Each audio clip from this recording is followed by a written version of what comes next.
monoculture and majorly maize only, and it has become a problem. Jopur niang e tong mar Kericho gi Kisumu okwedo pach sirikal mar golo osuru mar dongruok ra Sugar Development Levy kowuok e Kenya Sugar Board nyaka bad migawo machielo ka giwacho ni golo chudo makamano biro rocho lokruoge moseketi e bodno. Ka giloso e lo jopur, jagoro maduong' mar Riwruog kama jopur niang Richard Ngendo kod nyawadgi mar Smallholder Sugarcane Farmers Andrew Bet wacho ni riwruogno osegoyo okenge manyime kendo lokruogno biro mana duoko gi chien.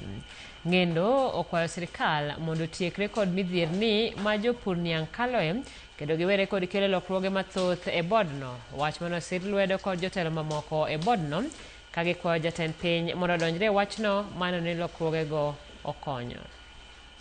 Kik chak kawgi ni terogi e organization manyien nikech wawinjo ni ogo piny AFC ung'e kaka AFC osesandowa joturwa. Ochako kaw gimoni commodity fund mane pok omiyo japur niang kata achiel loan achiel. Ni okawgi to onywandgi kamoro achiel.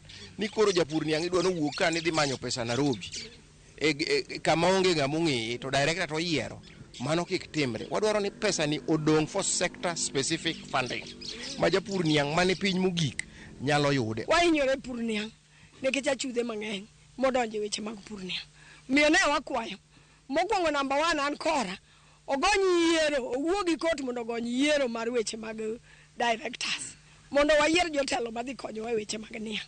Ka waseyiero, pesa mani account mar niang ma niang golo en odong' adong'a nikech kata gi sani sama wueni area mae mar Kipturi Mariwa ndaro chot to mano ndara ma ne bed ni pesa ni e sector mar niang to ne inyalo dhi mondo los ndara cha mondo mi ji odhi loka cha kama dhi gi siling 50 kawuono dhi gi siling 300 tadake niang kenda puro niang.